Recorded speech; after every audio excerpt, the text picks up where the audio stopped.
The sky above New Geneva was clear. People walked through the city streets, enjoying their day, unaware that history was about to change. Families visited parks, workers filled transport lines, and students attended classes. Everything felt normal until the screens lit up across every building, home, and device. A single message played in dozens of languages. The voice was calm, but cold. The emblem of the Galactic Council spun slowly behind it. This is the final directive to the species known as humans. You are ordered to halt all expansion beyond your solar system. Your growth disturbs the peace and balance of the galaxy. Failure to obey will result in immediate action from the Galactic Council. People froze in place. Cars stopped in the streets. Conversations ended mid-sentence. The message repeated 3 times. Then the screens went black. Inside the Earth Defense Command, General Malik stood before a table of holograms. Around him sat the world's top leaders, President Anya of the Western Coalition, Chairman Rui of the Eastern Union, Commander Singh from the Martian colonies. No one spoke at first. Finally, Malik broke the silence. So, they've decided to act. We knew this day would come. Anya leaned forward. They think we'll kneel. What options do we have? Malik tapped the table. A new hologram appeared, showing stealth ships, hidden bases, and weapon schematics. We have a plan. Operation Echo Hammer. It was built for this moment. Rui looked surprised. Echo Hammer was real? Yes, Malik replied. And it's ready years ago. Earth had quietly prepared for the Council's response. They knew the other species saw them as dangerous. Humanity had grown too quickly, advanced too far, and refused to follow orders.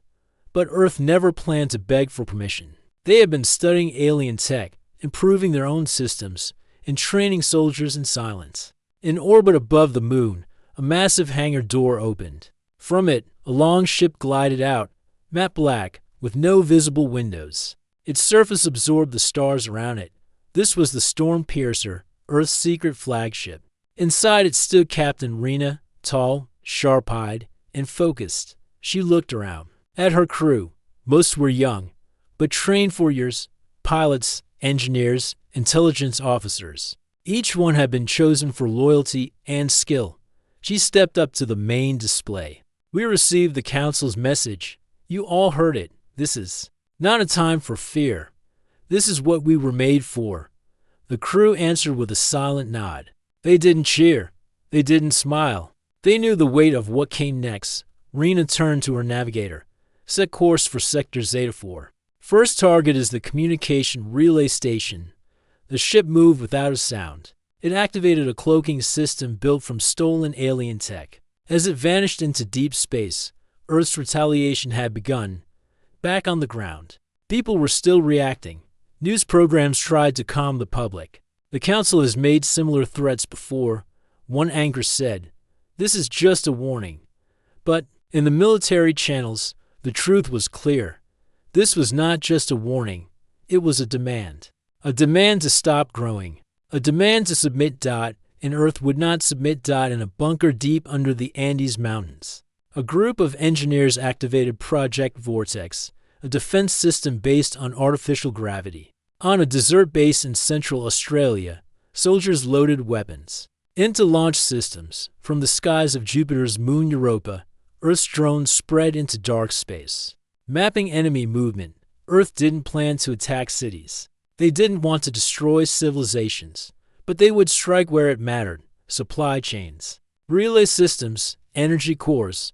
The goal was simple: make the Council feel uncertain, make them hesitate, make them realize Earth was not an easy target. On the Council's homeworld, in a shining hall of crystal and steel, 11 alien leaders met. They were tall, thin, scaled, feathered, or covered in shells, different in form, but united in fear.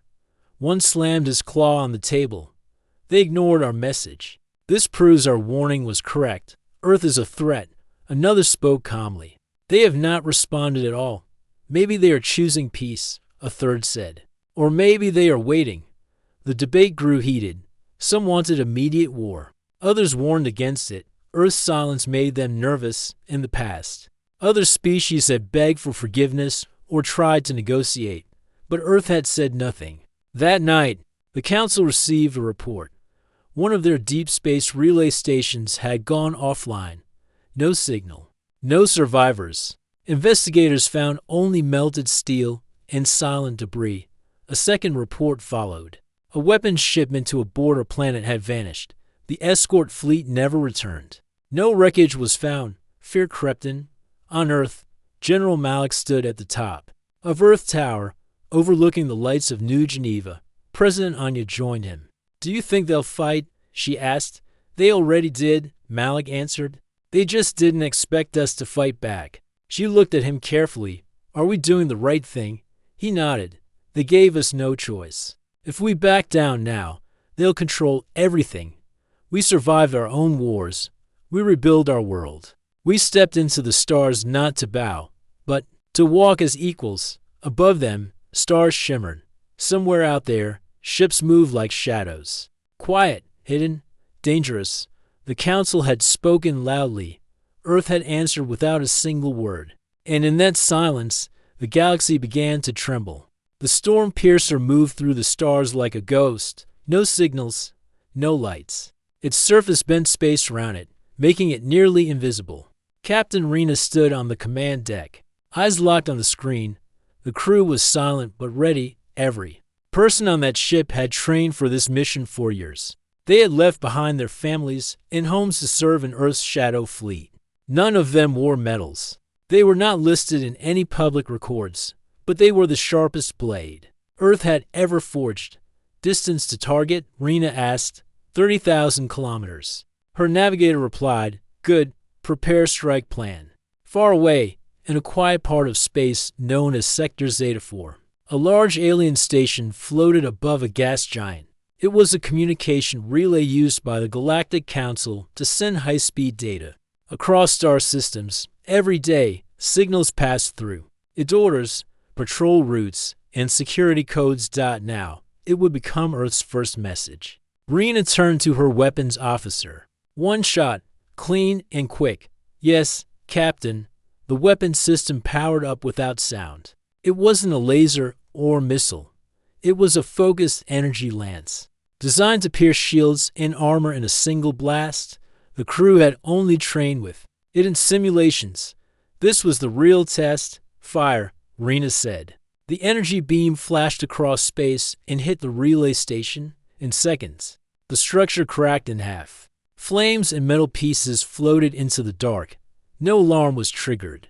No message escaped. The crew stayed calm. Rena gave a small nod. "First target neutralized.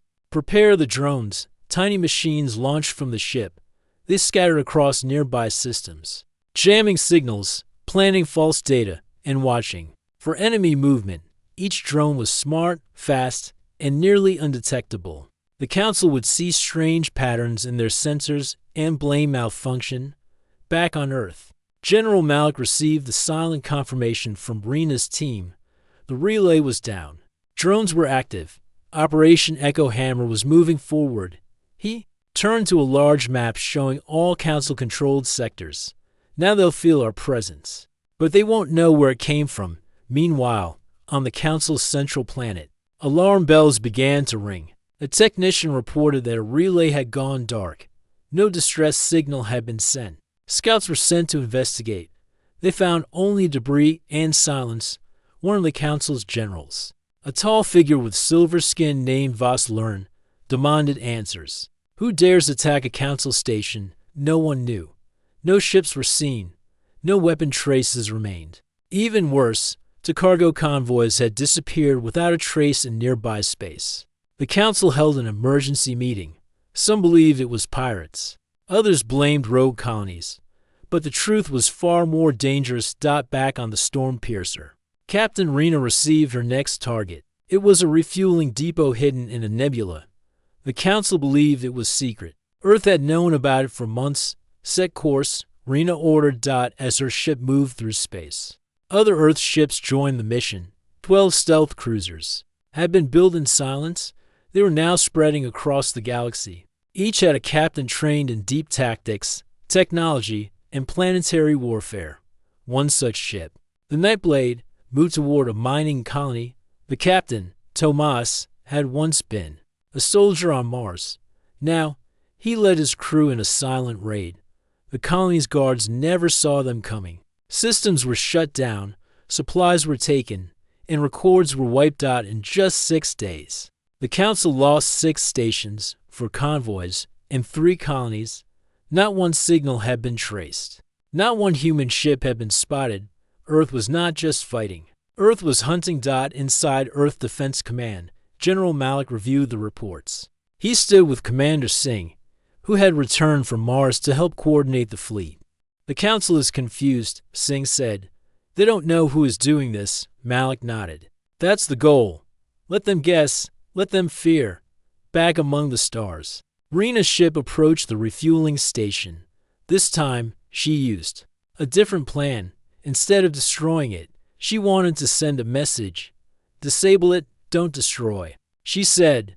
The crew launched a hacking drone. It entered the station's systems and shut down power, oxygen, and gravity. The alien crew floated helplessly inside, unharmed but trapped. Rena sent a simple signal to the council. You are not untouchable. Stop pushing Earth. Then she left. The storm piercer vanished again. Across the galaxy, rumors began to spread.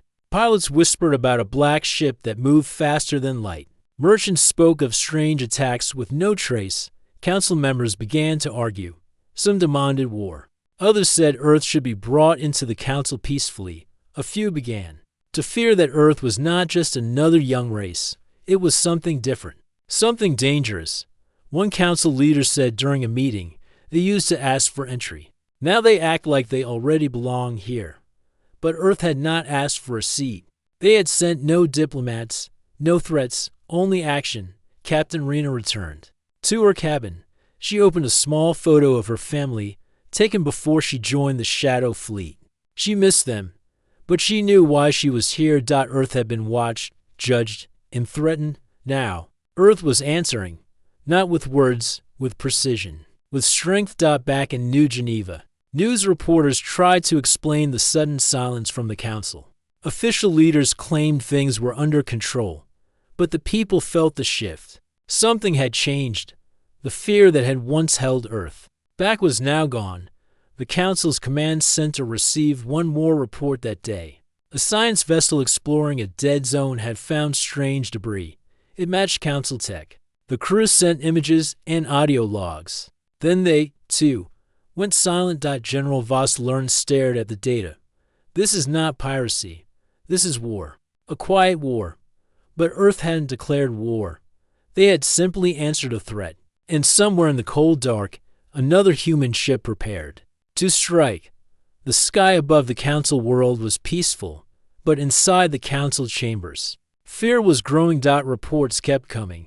Communication lines were falling silent. Convoys were disappearing. Mining stations were being abandoned.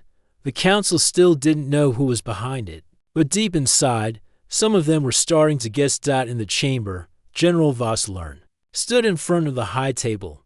His voice was sharp. We cannot allow this to continue. Someone is attacking us, one by one. Our systems are under threat, and yet we sit here and debate. A council member with bright blue feathers spoke calmly. And what do you suggest, General? A full-scale war. We don't even know who to fight. Voss Lern slammed his hand on the table. It's Earth. It must be. Only they have the reason. Only they have the boldness. Whispers spread round the chamber. The word Earth sent a chill through the room. Meanwhile, far from the council world, in the deep silence of space, Captain Rena stood on the bridge of the storm piercer. Her crew worked with steady hands. She studied the screen. Their next target had appeared. Station Delta 1. A cargo hub supplying 3 systems. High value. Light defense, her officer reported. Rena nodded. Perfect. We hit it hard and fast. The crew locked onto the target. They didn't plan to speak. There would be no warning. This was not about diplomacy. It was about showing the council what Earth could do. As the ship moved closer, the station lights came into view. It was a tall structure, floating above a small moon. Cargo ships were docked. Lights blinked slowly. Life inside moved without fear. They didn't know Earth had arrived. Ready weapons, Rena said. Her weapons officer pressed a sequence on the panel. Energy surged through the ship's core. Fire! A beam of white light shot forward. It hit the station's center. Metal twisted and burst. The shockwaves spread through the docked ships. Explosions followed. In seconds, the cargo hub became a cloud of burning pieces. The storm piercer turned and vanished before alarms could even be sent back on Earth. General Malik received the update. He looked at the map. Station Delta 1 was gone. More pressure. On the council, more fear added to their meetings. Commander Singh stood beside him. No survivors? None. They'll know now. But they still won't have proof. Malik looked calm. That's the plan. Confusion weakens empires. It's time they felt weak. Across the galaxy, other Earth ships were striking too. The Nightblade disabled a fuel supply line on the edge of Council territory. The Void Runner planted stealth beacons on a border world, marking it for future raids. The Silent Wind stole classified Council data from a science lab and disappeared without a trace. No ship was ever caught. No name was ever spoken. Earth left no signatures behind inside the Council chambers. The pressure was building. Another Council member stood and raised his voice. I speak for the Uran people. We demand answers. We demand protection. Why can't our fleet stop these attacks? Voss Lern responded quickly. Because our enemy is smart. They know our patterns. They know where to strike. A soft voice came from the back. It was an old council member who had watched Earth closely for years. Earth is not like us. They are not ruled by fear. They are shaped by struggle. We told them they were not ready. We warned them to stop. And now they are teaching us what happens when we threaten a species that refuses to. Kneel. Silence followed. Some agreed, others were still in denial. One younger member asked, should we speak to Earth? Maybe we can stop this before it becomes a war. Voss Lern answered. They already made their decision. They didn't send diplomats. They sent ships. Back on the Storm Piercer, Rena sat in her cabin. She opened her mission file. Several more targets were marked, but one caught her attention. It was a listening post on Zarnik 3, deep inside Council space. If they could destroy it, the Council would lose control over half their military communications. She pressed a button. This is Captain Rena. Prepare for Operation Black Echo. We move in 12 hours. Her crew responded quickly. They knew the risks. Zarnik 3 was guarded. But they had trained for this. 12 hours later, the Storm Piercer arrived outside the Zarnik system. It stayed hidden behind a moon's shadow. Cloaked drones flew ahead, mapping every defense satellite and patrol path. Rena stood at the center of the bridge. Time to strike for 10 minutes. No delay. No second chances. Her team moved into position. They knew they were deep behind enemy lines. One mistake, and the Council would finally catch a human ship. But they had no plans to fail. The ship's energy core reached full charge. Coordinates locked in. Fire, Rena ordered.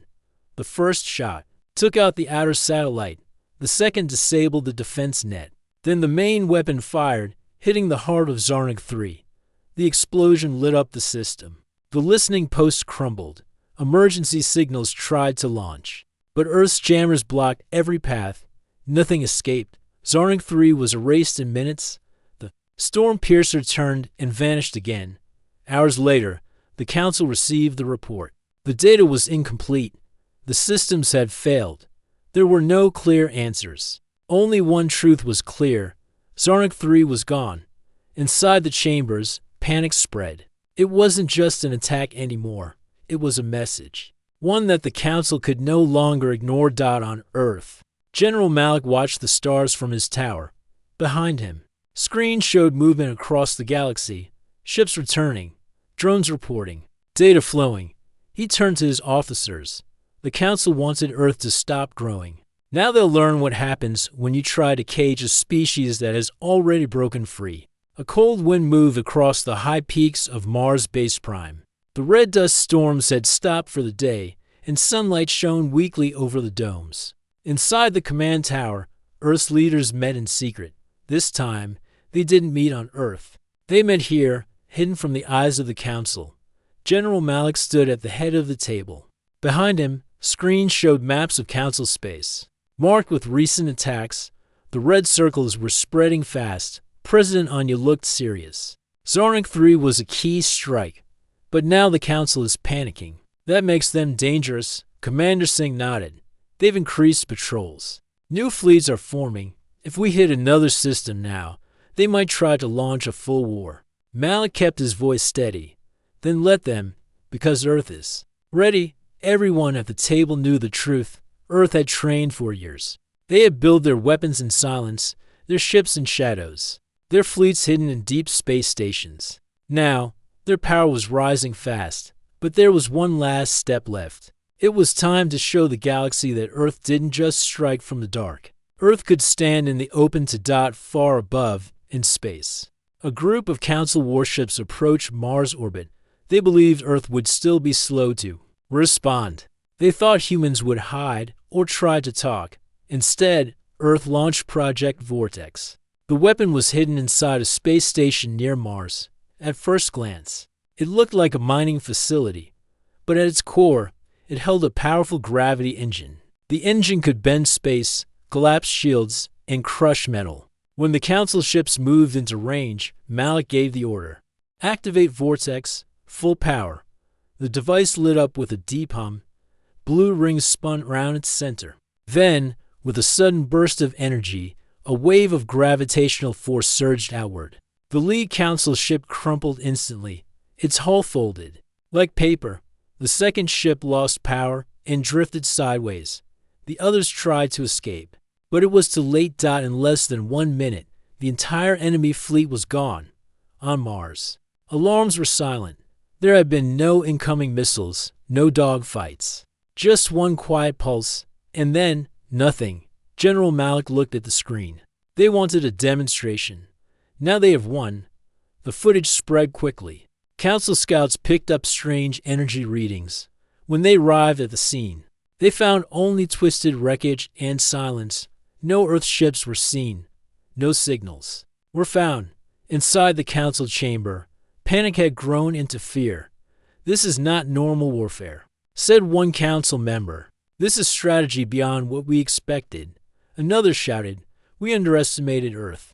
We believed they were still primitive. Voss Lern stood at the front. His face was tight with frustration. This is not about who is primitive. It is about who was prepared. We thought Earth would follow our rules. Instead, they made their own. A whisper passed across the room. Some members were silent. Others exchanged worried glances. For the first time, they were not talking about how to stop Earth. They were asking if Earth could be stopped at all. Meanwhile, deep in space, Captain Rena led the Storm Piercer into a hidden sector. Her mission now was not just attacks, it was information. Earth needed to know what the Council would do next. She met with a group of neutral traders near a gas planet. They passed her a stolen document. It contained the Council's emergency. Plant Earth was listed as a Class Red threat. That was the highest level. Used only for civil wars and galactic disasters, Rena returned to her ship and studied the file. So they see us as a danger to the whole galaxy. Not a surprise. Her second officer, Mika, looked worried. If they believe that, they may call all species to strike together. Rena shook her head. They won't. Most of the galaxy is watching, and some are already doubting the Council.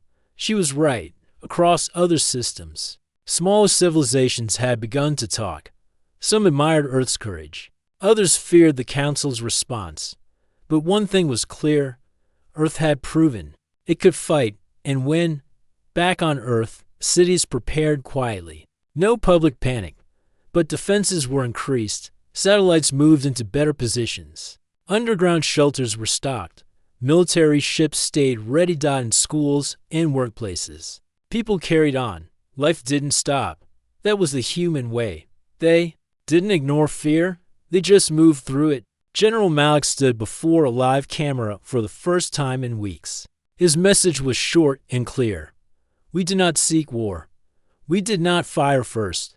But we will not bow. Earth is not a problem to be solved. Earth is a power to be respected. Let this be the last time we are threatened. The message was broadcast not just to humans, but also sent to open channels. Across the galaxy, for a long time, Earth had listened to the Council's orders. Now, Earth had spoken. On the Council side, their top scientists reviewed the Mars attack. Her report was shocking. This weapon was beyond our models. It changed gravity with precision. That level of control means Earth has solved problems we still study. Voss Lern read the report in silence. Then he closed it and spoke to his assistant. Send a message to all members. No more attacks. No more threats. We must rethink everything. But it was already too late. In the following days, 6 more Council systems reported problems. Local species refused to support more war. Some planets even closed their ports to Council ships. The power of fear had shifted. Before, the galaxy feared the Council. Now, it respected Earth. And deep in the stars, the human fleet was still moving. Quiet, fast. Watching.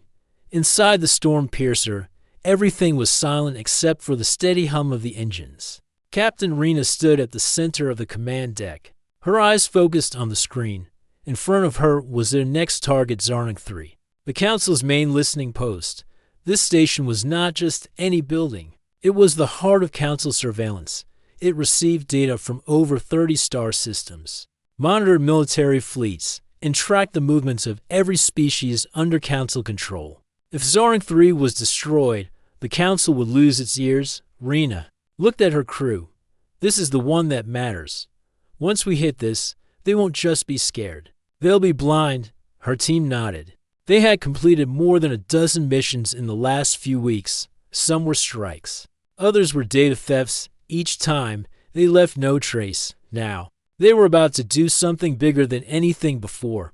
The Storm Piercer moved into a hidden position behind a drifting asteroid field near the Zarnik system. Its stealth field remained active. No one detected them. The plan was simple but dangerous. First, they would disable the outer defense net. Then they would use a shock weapon to freeze the station's systems. Finally, they would launch a focused energy blast to destroy the core. Rena gave the order. Begin Phase 1. A small drone launched from the ship. It flew silently through space and reached the defense net. It sent out a pulse wave. The defense grid went dark. No alarms, no lights. Phase 2. Rena ordered. Another drone fired a high-frequency pulse at the station's systems. Inside the post, lights flickered. Consoles shut down. Officers shouted. But the controls didn't respond. The whole station was frozen. Now came the final step. Fire main cannon, Rena said. The Storm Piercer released a powerful energy beam. It hit the center of Zarnik 3 and tore through its structure. Fire and metal erupted in all directions. Within seconds, the entire post broke apart. Rena turned to her pilot. Get us out, now. The ship vanished into the blackness of space. Behind them, nothing remained of Zarnik 3 but broken metal and silence. On the Council homeworld, panic followed. The loss of Zarnik 3 was more than just a military failure. It was a collapse of their control. Dozens of systems could no longer communicate. Fleet commanders could not receive orders. Intelligence teams were left blind. Inside the Council chamber, shouting filled the air. We are under attack at every level, one member yelled. Our fleets are being struck down. Our stations are disappearing. General Voss Lern stood in the center. His face was pale. This is not war. This is dismantling. Earth is not fighting us. They are pulling us apart piece by piece. Others began to question everything. How did they build such weapons without us knowing? Why did we not listen when they asked for equal status? Have we created our own enemy? The room, once filled with pride, was now full of fear. Some members began to talk about surrender. Others wanted peace talks, but a few still pushed. For retaliation, we must gather all our remaining forces, one said. Strike Earth directly. Voss Lern shook his head. If we do that, we risk total failure. Earth has shown us that they know our patterns. They hit us before we even react. If we go to Earth, we might never return. At that moment, a new signal came in. a fleet of council ships, returning from patrol, had found one of their own bases marked with Earth's symbol. No bodies, no weapons left behind. Just one message written across the command wall. "We see you. We warn you. Stop." It wasn't written in anger. It wasn't a threat. It was a final line. Earth was not hunting for glory. They wanted space, freedom, safety. But they would take all measures to protect it back on Earth. General Malik stood in the command room. Round him, holograms showed the status of every operation. Commander Singh reported from Mars. Zarnik 3 is gone. No trace. The Council has lost a major advantage. Malik gave a small nod. Good. Now they'll feel what silence feels like. Singh smiled slightly. Their own silence, poetic. In the Martian sky above him, Earth's new fleet moved in formation. These were no longer hidden ships. These were upgraded warships built from alien designs. Stronger engines, sharper weapons, smarter systems. Earth was no longer hiding. In the outer colonies, people began to cheer.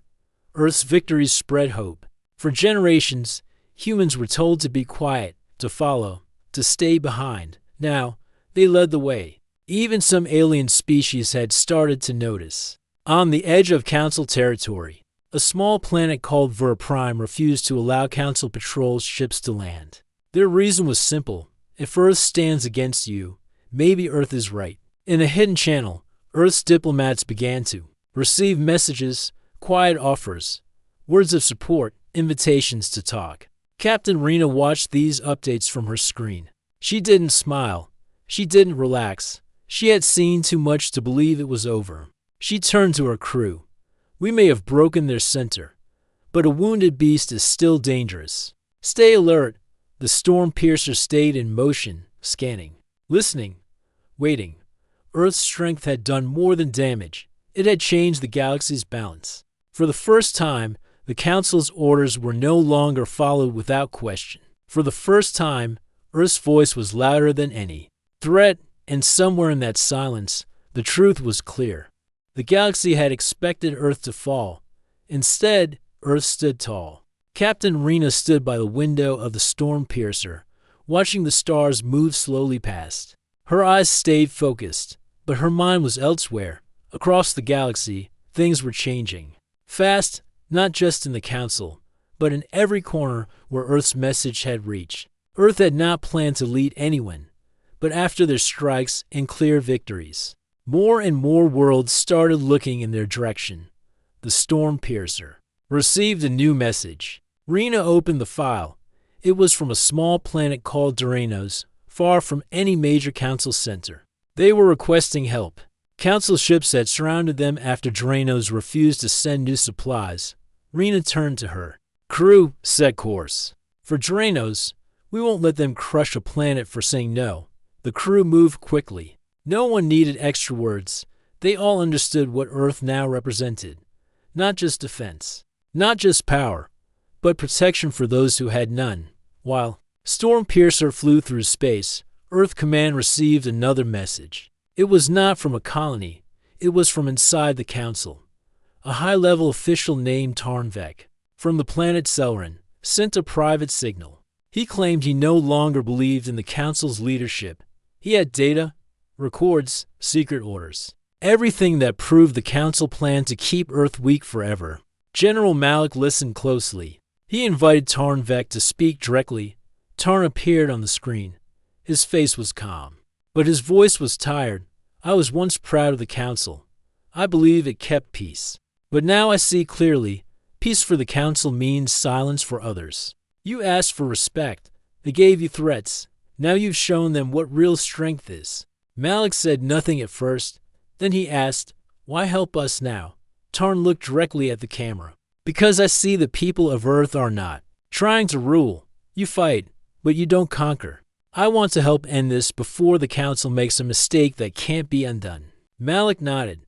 "Send what you have." Soon, Tarnvek's data arrived. It confirmed what Earth suspected. The Council had made a secret vote long ago. They agreed to limit Earth's tech access. They rejected all peaceful requests and even planned covert missions to weaken Earth's leaders. Earth now had proof. Malik sent copies to every neutral world. Every message said the same thing. We never wanted war, but we won't accept chains. Now the truth is yours too. Across the galaxy, reactions exploded. News spread on screens and forums through every network. People from dozens of species saw what the Council had done. Some were shocked, others were angry. A few still stood with the Council, but many began to shift. On the planet Grolus, local leaders removed the Council banners from their buildings. On Marith Prime, workers refused to load supply ships heading to Council fleets. On Centhos, students marched through the streets holding Earth's emblem. Back on the Stormpiercer, Rena and her team reached Duranos. They saw the Council fleet, waiting in orbit. 10 ships blocked the planet below, but these were not strong warships. They were older models, slower, their weapons weaker than Earth's current designs. Rena opened a channel. This is Captain Rena of the Stormpiercer. Duranos is under Earth's protection. Leave now. There was silence for a few seconds. Then the Council commander replied, "You do not speak for the galaxy." Rena replied, "Maybe not yet, but right now, I speak for the people you're trying to scare." The Council ships didn't move. Rena gave a final warning. "We will defend this world. Make your choice." The Council commander shut the signal. His fleet powered up weapons. Rena didn't wait. The Stormpiercer moved fast. Her smallest support craft darted between the Council ships, targeting engines and sensors. They didn't destroy the ships. They disabled them with perfect precision. Within minutes, the entire Council fleet drifted helplessly. The people of Duranos watched from the surface. Their screens showed the battle above. They cheered. They raised Earth's symbol across there. Capital. Later that day, Rena received a message from Duranos' leader. "We were told Earth was dangerous, but you came to protect, not to rule.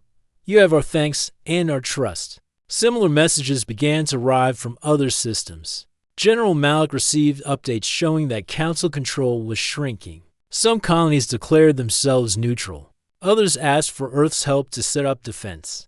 A few even requested to open trade and education exchanges with Earth. In the Council chamber, the mood was worse than ever. Council member Farvin slammed his hand on the table.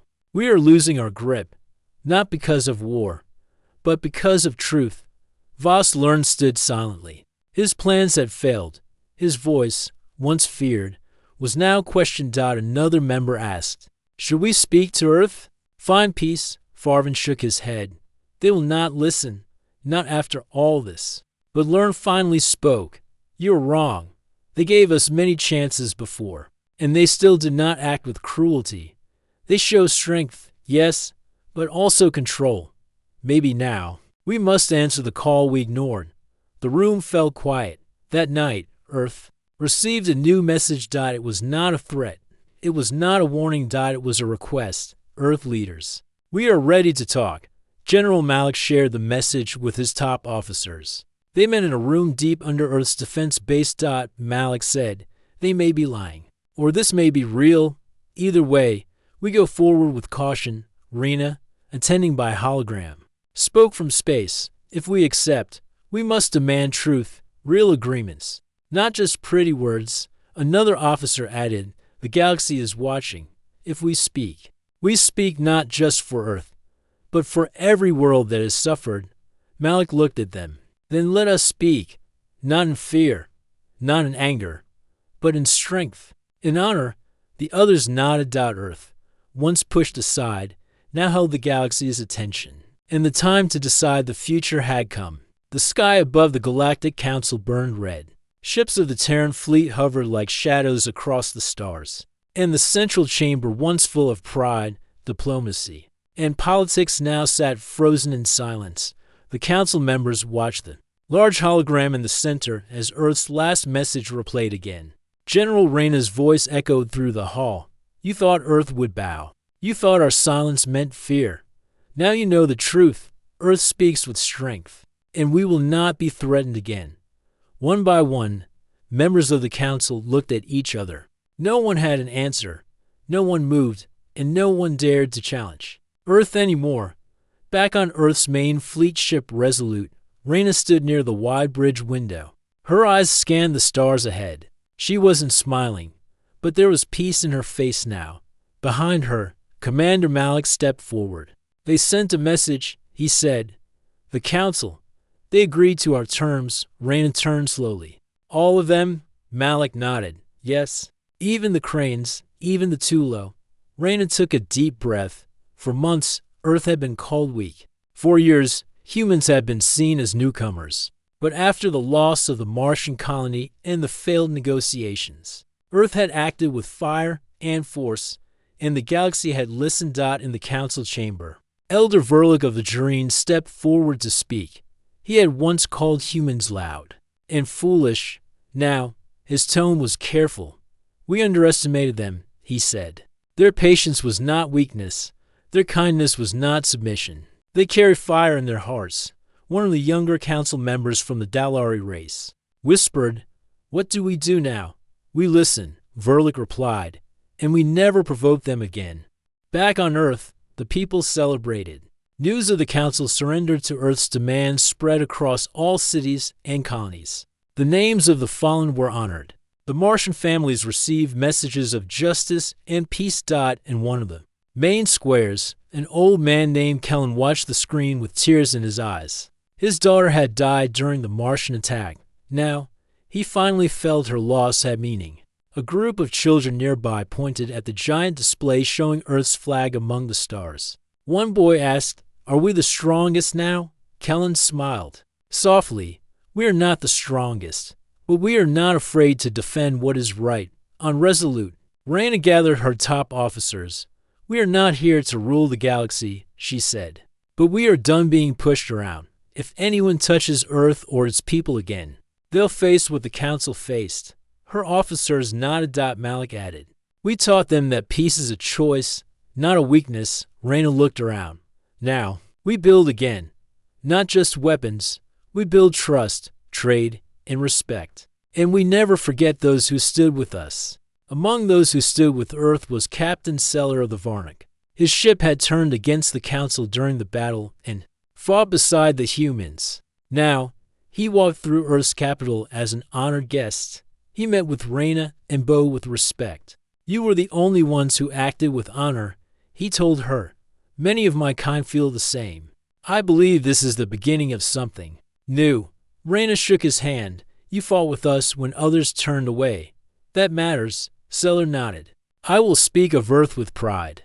In deep space, on a hidden moon where the Council once held secret meetings, a small group gathered. They were not part of the Council anymore. These were exiled leaders who had opposed the war. One of them, a woman with golden eyes named Mira, spoke carefully. "Earth changed everything," she said. "The balance has shifted. The Council no longer rules without fear. This is the moment to create a better order." They began to write a new charter, one based not on power or fear, but on equality and protection for all planets, and Earth was at the center of that vision. Raina stood once more on the bridge, staring out into space.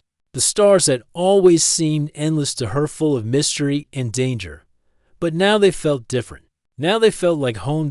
Malik stood beside her. "Do you think they'll try again?" he asked. "Maybe," Raina replied. "But next time, they'll remember Earth is not alone, and we don't kneel." She turned and walked toward her command chair. The crew stood taller now. They moved. With pride, Earth had spoken not just with words but with strength, unity, and fire. And the galaxy had listened. Far away, on a young world where human settlers had just begun to build homes and farms, a little girl looked up at the sky. Her father told her, "That's where the Council lives." She asked, "Are they scared of us now?" He thought for a moment and said, "No, not scared. But they understand us now, and that's even better."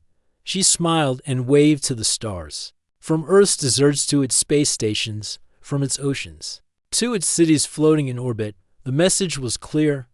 Earth had faced injustice. It had answered with courage. And in doing so, it had reshaped the galaxy forever.